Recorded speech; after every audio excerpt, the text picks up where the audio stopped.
So I see people are filtering in from the waiting room here.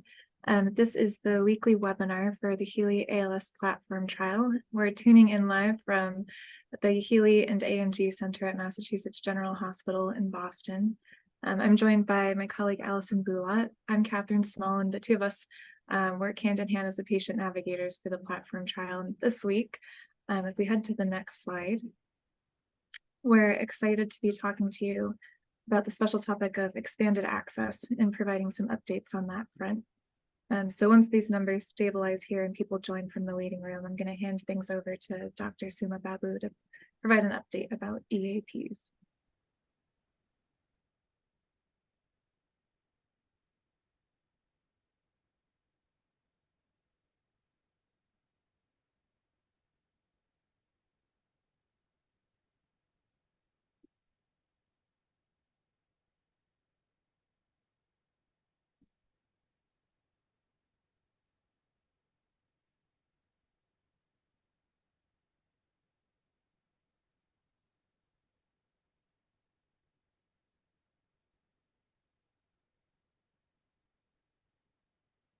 Right. Hi, everyone. Thank you so much for joining today's webinar. Starting today, we are very excited to start this new series on expanded access protocols. We're going to do this once a month, and we're going to provide updates on expanded access protocols once a month during this same webinar slot. And today is the first of the upcoming EAP series, and I'm excited to share with you some updates about expanded access, and I'm sure you'll have a number of opportunities to hear updates about clinical trials as such. So no research happens without a whole village, an entire country coming together. And we're very thankful for everybody that has been supporting clinical research, clinical trials, and expanded access protocols. And this list keeps growing, and the logos and pictures keep getting smaller and smaller every time we put this together. So thank you to all the supporters. We can go to the next slide. And just to introduce that there are a series of NIH-funded multi-site expanded access protocols, and I'm honored to serve as a PI along with Dr. Sabrina Paganoni and James Berry as my colleagues at Mass General HEALEY Center for ALS on these expanded access protocols to bring these experimental therapeutics to you and closer to you wherever you are in the US. We can go to the next slide. As you all know, that in December of 2021, a new law was passed, and this is called as the Act for ALS. Under the Act for ALS, there are a number of innovations and access opportunities for ALS patients. And one of the most important opportunity that this new law brought to the field of ALS is to really provide access to experimental therapies for ALS patients who otherwise do not qualify for clinical trials. And traditionally, expanded access protocols have primarily served the purpose of compassionate use or providing access to experimental therapies. But this law brought in a new dimension to the meaning of expanded access in also encouraging researchers to collect real-world data from patients who are receiving experimental therapies through expanded access protocols. And these are participants who otherwise would not qualify for clinical trials. But once an experimental medication is no longer considered as experimental and it becomes an FDA-approved therapy for patients, then it is no longer restricted to only patients who meet the same criteria as the original clinical trial. And we want the expectation is that this new standard of care therapy becomes available to all patients with various different stages of the illness and across different phenotypes within the ALS field.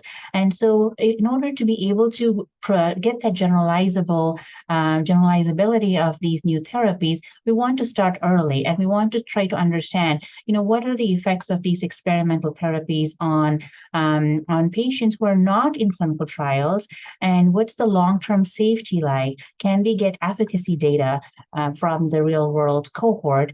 And essentially, to answer that very question, the Act for ALS has provided this new opportunity through NIH-funded grants, where we not only provide access to experimental therapies, but we can also conduct research on through these EAPs on what we call as real-world cohort. And so that's the background behind the rapidly expanding world of expanded access protocols in ALS. We can go to the next slide. So for people who are new to the field of expanded access, if you may be wondering what expanded access even means to begin with before we talk about the NIH-funded EAPs. So there is an FDA pathway for providing access to experimental therapies for patients who have serious and life-threatening illnesses outside of clinical trials when there are no comparable or satisfactory therapies available. And the FDA guidance specifically talks about EAPs as a pathway for those patients who otherwise do not qualify for clinical trials. And in general, keeping this in mind, the criteria for participation in EAPs are broad and inclusive. As many of you may be aware, clinical trial participation requires stringent and sometimes restrictive criteria in order to homogenize clinical trial cohorts, to get the statistical power needed to get those answers quicker so we can get to the final answers from the clinical trial as fast as possible without needing to run these clinical trials for years and years before we get an answer. So the EAP is that alternate pathway for patients who can still get access. We can go to the next slide. So then the question arises, is it just access? What does FDA think about expanded access protocols in general while developing drugs for ALS? Does it have a broader meaning beyond just providing access to experimental therapies? Actually, if you look at the FDA guidance document for industry, FDA specifically says that FDA specifically encourages industry industry partners who are developing drugs for ALS to actually consider incorporating expanded access protocols in their drug development programs. And if you look specifically at certain pages, as I've listed on the slide here, they say that that EAPs could be helpful for collecting long-term safety data. Again, going back to what I was saying earlier, that this includes patients from all spectrum, the entire spectrum of the disease across various different stages and severities. So it's helpful to get that long-term safety data through EAPs. And also, FDA encourages EAPs because it will provide data on the generalizability of the safety and efficacy of an experimental therapy. So FDA actually encourages incorporating EAPs in drug development designs in ALS particularly. We can go to the next slide. So the very first EAP that was funded under the Act for ALS was a Trelos EAP, and this is if you're interested in learning more information about the Trelos EAP, you can go to clinicaltrials.gov, and there's also a QR code that'll take you to the page where you can get more information about this EAP. And this was particularly an exciting first opportunity to really create a multi-site expanded access on a much broader scale and bring not only access to experimental therapies, but also access to an IV infusion experimental medication across to many sites and many patients who are in various different geographic regions of the US. We can go to the next slide. So under this EAP, the planned enrollment is 70 participants with ALS and up to 25 sites. And this involves, again, a really complex protocol and involves IV infusions. In many cases, infusions are brought to patients' homes, so they don't have to travel too far to get to a site. These infusions occur on a weekly basis. And so in order to make that happen, we have to bring home nursing companies and vendors to actually help partner with this on this protocol and help us bring that Trelos IV infusion to patients' homes, not only close to major centers, but also at many sites, geographic regions across the country. And so there are two cohorts for this expanded access protocol. One primarily looking at participants who do not qualify. In both cohorts, we are focusing on participants who do not qualify for clinical trials. But cohort one is for participants who have not been exposed to Trelos in a previous clinical trial. And at the time when we started enrolling or rolling out this expanded access protocol, there was an active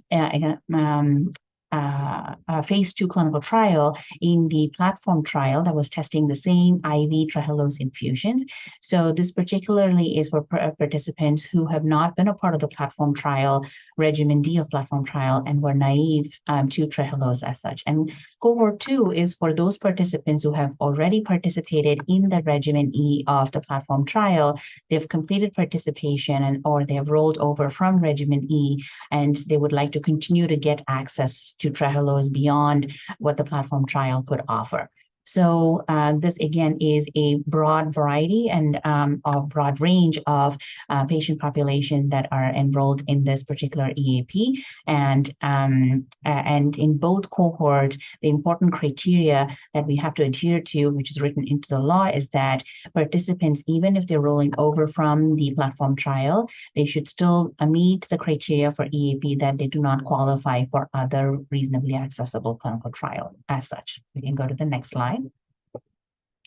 So this is an update on the Trelos EAP so far. And so there are 18 sites, 18 out of the 25 sites that have been activated. And as of 2 days ago, the current numbers are 46 participants have enrolled, 35 participants have been enrolled in cohort 1. And these are participants who have not been a part of the platform trial.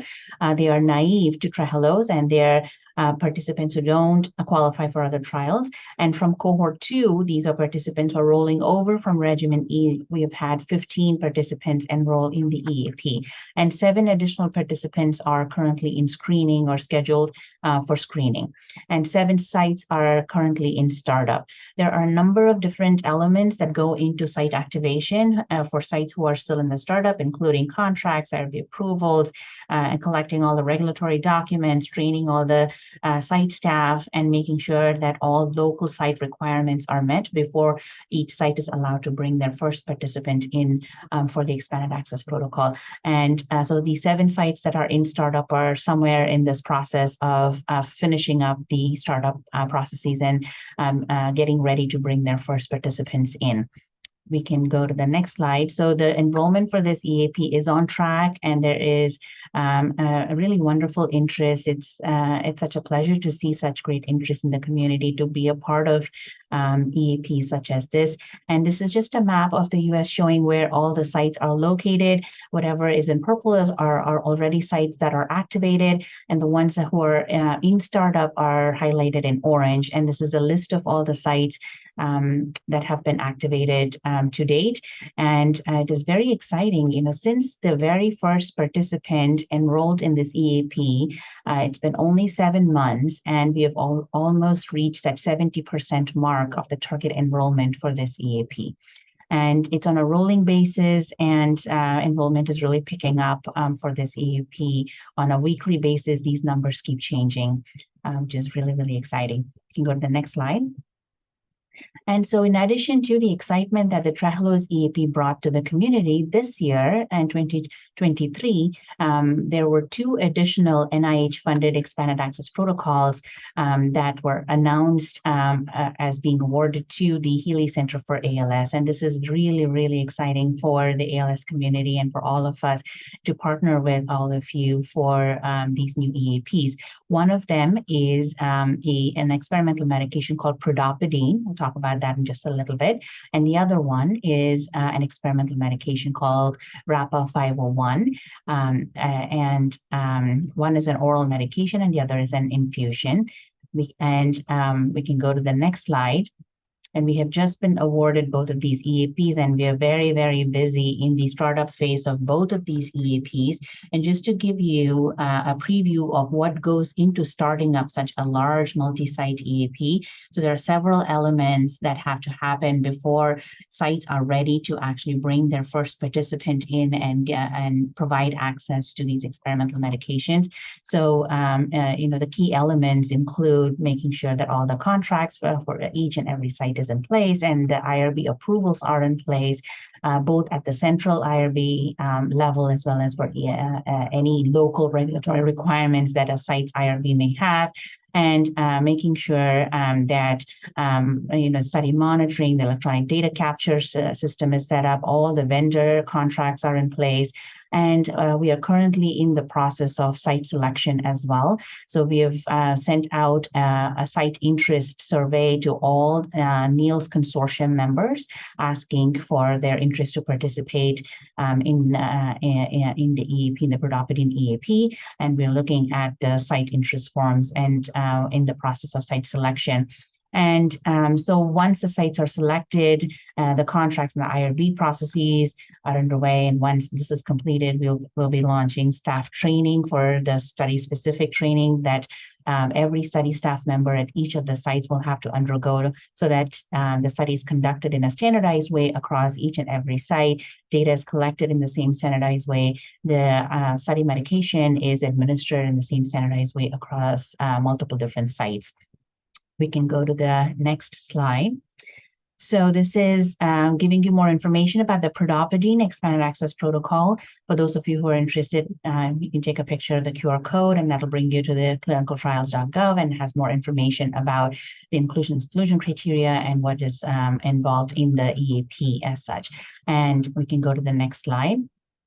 So we are targeting about 45 sites, much bigger than the first EAP that we talked about, the Trelos EAP, where we were targeting 25 sites, and now we're going much broader, bigger in terms of the number of sites across the US, 45 sites, and our target enrollment is 200 participants for this particular EAP. Again, the fundamental requirement is that these participants primarily for individuals who do not qualify for clinical trials. And, we always treat expanded access protocols as an extension of clinical care. There's a lot of flexibility that is built into these expanded access protocols without losing the scientific rigor or the regulatory rigor of the study, unlike traditional clinical trials. So one of the requirements is that, as we create more flexibility and fewer visits for EAPs, we want to make sure that there is good safety monitoring. And the way we monitor safety is by making sure that participants have established care at a specialized ALS center as well. And so the dose that will be used in this EAP is the same dose that is used in the platform trial. That's 45 milligrams twice daily oral. All right, we can go to the next slide. And so just a very, very brief slide on the science of protopine. Protopine is an activator of a protein called a sigma-1 receptor. Sigma-1 receptor is involved in a number of different cellular pathways in terms of how a motor neuron cell or a cell responds in times of stress, in times of inflammation. So once this protein is activated, sigma-1 receptor, so it helps to actually allow the cell to survive and face the stressor that it is facing or reduce inflammation. And by doing so, the hope is that it would rescue motor neurons and reduce the damage that's happening to the motor neurons. What we have learned so far from the HEALEY ALS Platform Trial, where protopine was tested in regimen D, is that it has a very favorable safety and tolerability profile. Now, the HEALEY Platform Trial was primarily looking at ALS-FRSR and survival as the primary endpoint. This particular protopine molecule did not meet the primary endpoint, the key secondary endpoints, but when we looked carefully at all the different outcomes, people who were early and people who were having some speech difficulties were seen to have slowing of this speech and bulbar decline. And so this is encouraging to move forward with the further development of the drug, and through the EAP, as well as the companies preparing for a larger phase 3 trial to test this in a clinical efficacy trial as well. We can go to the next slide. So RAPA, on the other hand, is an infusion medication. And so RAPA 501, so there will be more information on clinicaltrials.gov for the RAPA as well that you could go and check back in the coming weeks to get more information about the inclusion-exclusion criteria as well as the study design as such. We can go to the next slide. And so briefly, RAPA will be, this EAP will be conducted at up to 10 sites. And the target enrollment for this is up to 40 individuals. This is a much more complex protocol that involves infusion. So the operations of such a complex protocol requires for us to select sites that have the capabilities to be able to do these infusions and plan the logistics of all of these things. And so 40 ALS individuals will receive access to RAPA. And in addition to not qualifying for clinical trials, as well as being established for their ALS care at a specialized ALS center, this trial also is specifically focusing on individuals who are more advanced in their ALS illness or have vital capacity less than 50% predicted. And so these are infusions, and we'll go to the science slide next.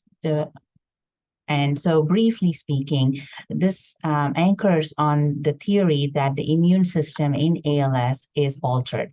It's not superactive like in autoimmune diseases. It's not suppressed as in immunosuppressive diseases, but it is altered. And the way it is altered, it's a complex biology there, but in a very simplistic way, if we were to kind of zoom in on the different arms of that immune system that's altered, one of the key players there is something called as a regulatory T cell. A T cell is a type of white blood cell, and these are sort of immune soldiers, so to speak. And there are good soldiers and there are bad soldiers, so to speak. And some of the T cells may actually be protective, and some of the T cells may actually cause more inflammation. So it turns out that in ALS, there are these the bad soldiers or the pathogenic T cells that could be creating more harm in causing more inflammation and toxic environment for those motor neurons to survive. The idea here is if you take a person's own blood cells and extract out those T cells and then treat them in a laboratory environment and reset that immune function, and then you give it back as an infusion to the patient, that now these newly trained sort of turned good soldiers will go and reduce the bad T cells that are causing more damage and inflammation. By way of doing that, you're reducing the possibility of these pathogenic T cells from creating more harm, inflammation, and damage, and you're slowing down the damage that's occurring to the motor neuron cells. This is probably an oversimplified explanation of what's really happening in the disease biology, but that's the idea behind using the regulatory induced regulatory T cell infusions in the RAPA EAP. You can go to the next slide. So these are two really exciting expanded access protocols that we are launching, and we are hoping that if all the startup activities move according to plan, then we'll be ready for patients to enroll in these EAPs by spring of next year.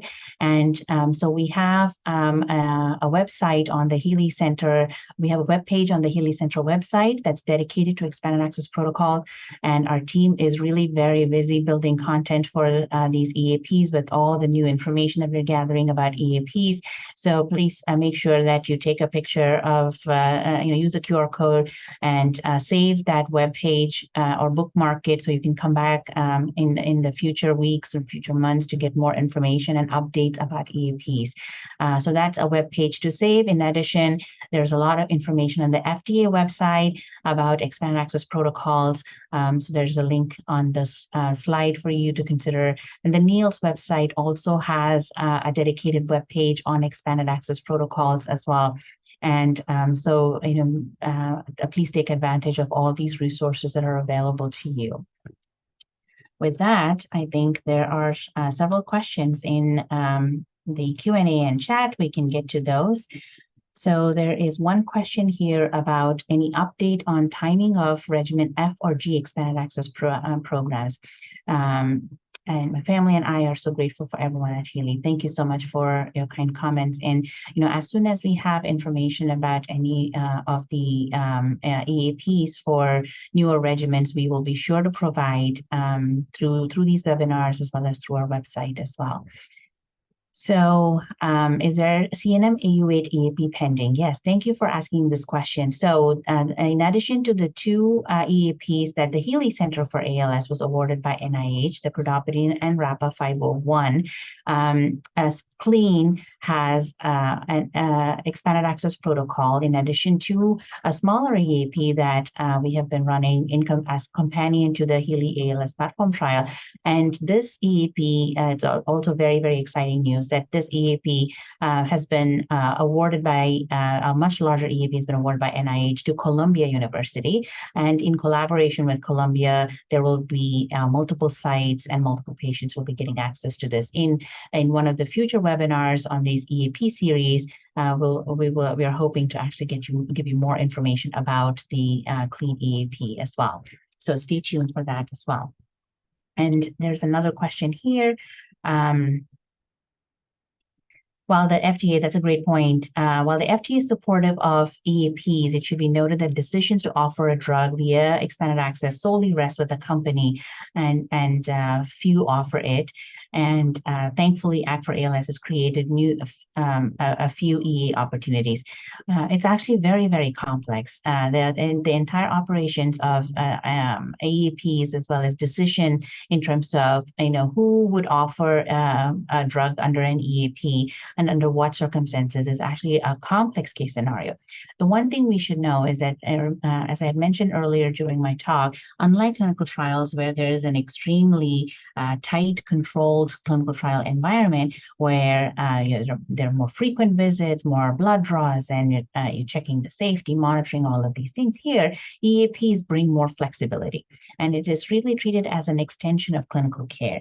And while there's more flexibility here, and we are targeting participants who otherwise may not qualify for traditional trials because their disease may be a little bit more advanced than the traditional clinical trial cohort, we want to make sure that it is safe. Any experimental medication, before we bring to patients, we want to make sure that it's safe and it doesn't pose any serious adverse events on top of what patients are already going through because of their ALS.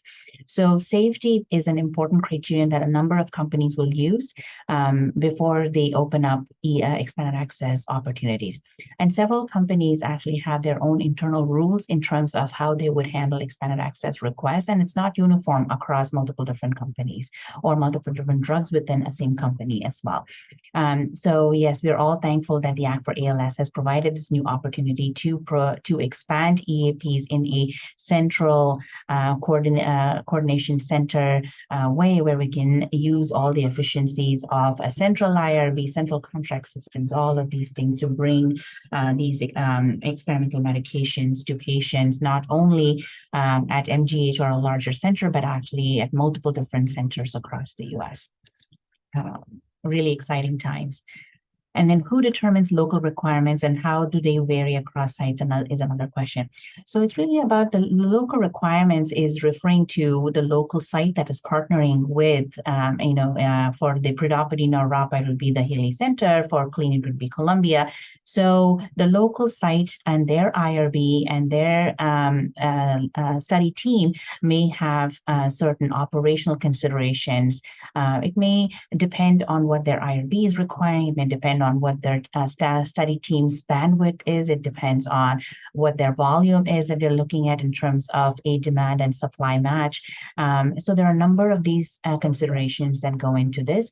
And it really sort of, generally speaking, there are minor variations across the sites. For example, if you take the Trelos EAP, some sites allowed for home infusions to happen for participants who are enrolled at their sites, whereas other sites, their institution required that these infusions of experimental medications always happen on site at their institutional infusion center only. So those are the types of differences that we see across the different sites.